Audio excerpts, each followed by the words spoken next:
ایک دن پیر صاحب نے کہا، نوری میاں صاحب، کہ احمد رضا یار وہ بھینسیں رکھی ہوئی ہیں تو ان کو نا گیدڑ آ کے تنگ کرتے ہیں، تو 2 کتے مل جائیں نا کبھی تو چلو رات کو پہرے داری کریں گے، 2 کتے مل جائیں۔ میں اکثر سوچتا ہوں کہ اعلیٰ حضرت تو عالم تھے، ان کا کتوں سے کیا لینا دینا؟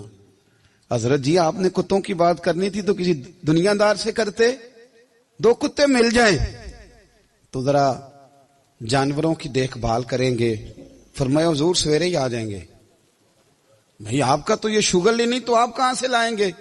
دن چڑھا تو دونوں بیٹوں کے گلے میں رسیاں ڈالی۔ اعلیٰ حضرت کو صرف آپ فتوے کی روشنی میں دیکھتے ہیں، آپ کو اس شخص کے درد کا نہیں پتا، اس کے ذائقے کا نہیں پتا، وہ کس سٹیج کا آدمی ہے، سٹیٹس کیا ہے طریقت میں، شریعت میں، عشق میں۔ دونوں شہزادوں کے گلوں میں رسیاں اور پکڑا ہوا ہے۔ تو نوری میاں صاحب کہتے ہیں میں 4 پہ بیٹھا تھا تو نیچے بٹھال دیے دونوں بچے، میں اٹھ کے کھڑا ہو گیا۔ میں نے کہا مولانا یہ کیا؟ کہنے لگے حضور ڈیوٹی بھی کریں گے اور روٹی بھی نہیں مانگیں گے۔ جنہاں تنا وچ عشق نہ رچیا کتے انہاں کی چنگے، مالک دے کر راکھی کر دے صابر بھوکے ننگے۔ کدھر گیا ذوق، کدھر گیا وہ درد؟ اور پھر جب باری آئی رسول اللہ کے پیار کی، جب باری آئی نبی پاک کی محبت کی، تو پھر فاضل بریلوی کا قد اگر لکھنے میں کمال ہے نا تو محبوب کے پیار کرنے میں بھی کمال ہے۔ انہوں نے نا ساری زندگی یعنی ساری زندگی یہ کہہ کے گزار دی کہ عشق تیرے صدقے جلنے سے چھٹے سستے، جو آگ بجھا دے گی وہ آگ لگائی ہے۔ ایک سید صاحب تھے، مکان بن رہا تھا اعلیٰ حضرت کا، تو سامنے نا بالکل لائبریری تھی۔ تو جب مکان بن رہا ہوتا ہے تو تب سارے مستری مزدور اندر ہی ہوتے ہیں، تو سب کا آنا جانا تھا، سب لوگ آتے جاتے تھے بلا جھجک۔ تو وہ سید صاحب بھی ایک دن آ گئے، سامنے لائبریری میں ملے، پہ چلے گئے۔ کچھ دنوں کے بعد گھر مکمل ہو گیا، اب عورتیں بھی آ گئیں۔ تو شاہ جی کو پتہ نہیں تھا، وہ پرانا ہی ماحول سمجھ کے نا، مولانا ظفر الدین بہاری کہتے ہیں پرانا ہی ماحول سمجھ کے تو اندر آ گئے، اور جیسے ہی اندر داخل ہوئے سامنے گھر کی عورتیں دیکھیں تو شاہ جی معذرت معذرت معذرت کرتے پریشان ہو گئے۔ اور پھر جب دوبارہ پلٹنے لگے تو اعلیٰ حضرت دوڑ کے گئے، ہاتھ چومے، کہنے لگے شاہ جی آپ کو تو پتہ نہیں تھا، اور آپ مہربانی کریں یہ معذرت والا لفظ واپس لیں، یہ میرے گھر کی عورتیں نہیں، یہ تو سیدوں کی باندیاں ہیں، یہ تو نوکرانیاں ہیں، تو آپ مہربانی کریں یہ انداز آپ کا جو ہے یہ درست نہیں، آپ مہربانی فرمائیں اندر آئیں۔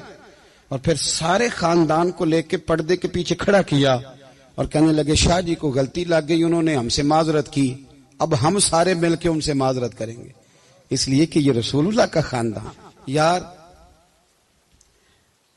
تھوڑا بہت 2-4 لفظ جس بندے کو آ جائے نا، 2-4 لفظ، میں ذاتی طور پہ نا آپ کو پتہ ہے میں تو نعت خانوں سے تو ہماری بنتی نہیں، بہت سارے نعت خان تو ہمیں ویسے ہی نہیں۔ میں کہتا ہوں نعت آنے دے جانے کا نام نہیں، نعت تو کلام کا نام ہے۔ کسی بزرگ کی بات پڑھو، کوئی مطلب اس میں کوئی ذوق ہو، کوئی درد ہو، یہ کیا بات ہوئی جو آج کل کام شروع ہے۔ لیکن آپ کو پتہ ہے ہم نعت خان کی بھی عزت کرتے ہیں۔ میں جس نعت خان سے نعت سنتا ہوں میں دل کی قلب کی گہرائی سے اس کا حیا کرتا ہوں، میں اکرام کرتا ہوں، اللہ جانتا ہوں، میں اعزاز دیتا ہوں، اس لیے کہ میں سمجھتا ہوں یہ جب بولتا ہے نا تو مجھے مدینے والے کی یاد آتی ہے، یہ نبی کریم کی یاد دلاتا ہے، تو اس کا احساس ہے۔ اعلیٰ حضرت فاضل بریلوی رحمت اللہ تعالی علیہ نے نبی کریم سے محبت کی اور حضور سید عالم صلی اللہ علیہ وسلم سے تعلق رکھنے والی ہر شے سے محبت کی۔ انہوں نے اپنے ذوق کو کبھی پھیکا نہیں پڑنے دیا، ساری زندگی رسول اللہ صلی اللہ علیہ وسلم کا پیار۔ تھوڑے 2-4 لفظ میری طرح کسی شخص کو آ جائیں تو وہ ادب اداب کے دائروں سے نکل جاتا ہے، وہ ہر چیز کو کلو کال کے ذائقے میں رکھتا ہے۔ اس لیے ملا رومی فرمایا کرتے تھے سیٹھ آدمی ہونا جیب میں پیسے ہوں تو اس کا پیر کوئی نہیں ہوتا۔ اگر کوئی عہدہ مل جائے، بندہ کسی درجے پہ پہنچ جائے تو اس بندے کا بھی مرشد ہے، اور اگر 4 لفظ پڑھ جائے تو اکثر میری طرح کے بندے خلیفے ہوتے ہیں، مرید نہیں ہوتے۔ ناراض تو نہیں ہو گئے آپ لوگ؟ میری طرح کے لوگ نا خلیفے ہوتے ہیں، بتاتے ہیں 14 جگہ کا خلیفہ ہوں تو سوال یہ ہے کہ غلام کس کا ہے؟ میری خلافتیں او خدا کے بندے، غلامی اصل چیز ہے.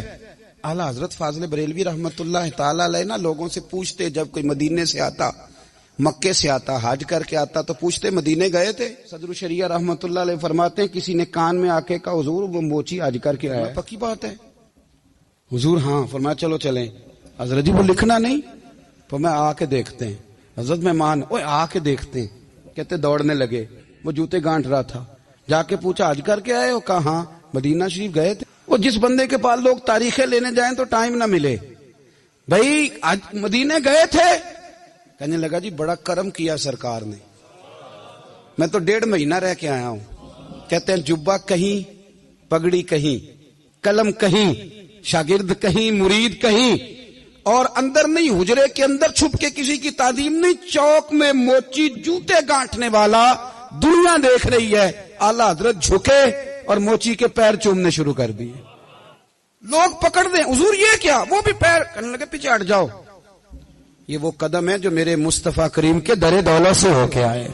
حرم کی زمین اور قدم رکھ کے چلنا، ارے سر کا موقع ہے ہو جانے والے. یہ ذائقہ، یہ درد. تو اعلیٰ حضرت نے نا ذوق والی زندگی گزاری، ادب والی زندگی گزاری، پریم والا وقت گزارا، عشق والا وقت گزارا. حضرت بلال حبشی کبھی سپاہ سالار بنے تھے کسی جنگ میں؟ کسی صوبے کے گورنر بنے ہوں؟ بولو تو صحیح یار. ان کا تعارف کیا تھا؟ نبی کریم کے غلام. حضور کے نا جو ذاتی معاملات تھے نا، 20 انصاری نوجوان تھے جو ہر وقت نبی پاک کے پاس کھڑے رہتے تھے کہ حضور کو حکم کریں. 20 اور 34 سے لے کر 40 تک غلام ہر وقت حضور کی بارگاہ میں رہتے. حضرت بلال حضور کے ذاتی معاملات کی خدمت کرتے تھے.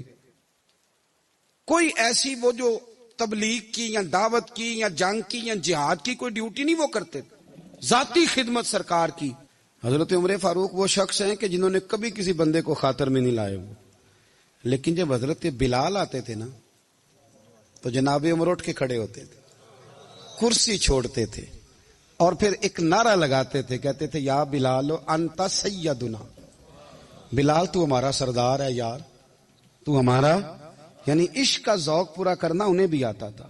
اس لیے میرا مشورہ ہے، میری رائے ہے، اور جو میرا حکم ماننے والے ہیں ان کے لیے میرا حکم ہے کہ ذوق نہ کبھی بھی خراب کرنا، کبھی بھی نہ ذوق نہ خراب کرنا.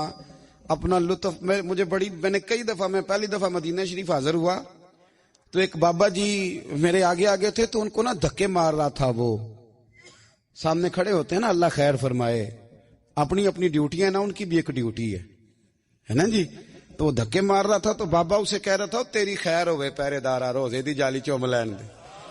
انہیں پھر دھکا ماریا تو پھر ان کہا تیری خیر ہوئے پہرے دارا. میں نے، وہ بالکل ان پڑھ بابا جی تھے پر مجھے انہوں نے بہت بڑی بات سمجھا دی، میں نے ان سے بڑا سیکھا، منبر پہ ذکر کر رہا ہوں. وہ تیسری دفعہ پھر دھکا مارا، تیری خیر ہوئے پہرے دارا روزے دی جالی. تو بابا جی باہر نکل آئے تو میں بھی پیچھے نکل آیا. تو میں نے کہا بابا جی یہاں کچھ انہوں نے بنگلہ دیشی اور ہندوستانی بھی رکھے ہوئے ہیں پر یہ تو عربی تھا خالص. انہوں کدوں تہاڈی بھی سمجھ آؤندی سی، تسی پنجابی دا شعر سنائی جا رہے ہو. کہندے پتر مینوں بھی پتہ ہے انہوں نہیں سمجھ آ رہی پر میں تے اپنا رانجھا پہ راضی کردا سا. مانوں پتہ ہے انہوں کا او یار اسی رانجھا بھی تے راضی کرنا ہے کہ نہیں، کہ ساری زندگی کیلو کال کے جھگڑے میں پڑے رہنا. اے عشق تیرے صدقے جلنے سے چھٹے سستے، جو آگ بجھا دے گی وہ.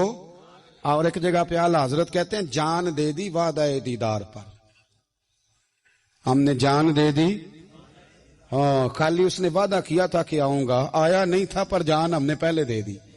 تو اس لیے نا ذوق، شوق، پیار، وارفتگی، محبت اساتذہ کے لیے، بزرگوں کے لیے، علماء کے لیے، مشائخ کے لیے، بڑوں کے لیے نہ ذوق نہ کبھی خراب ہونے پائے.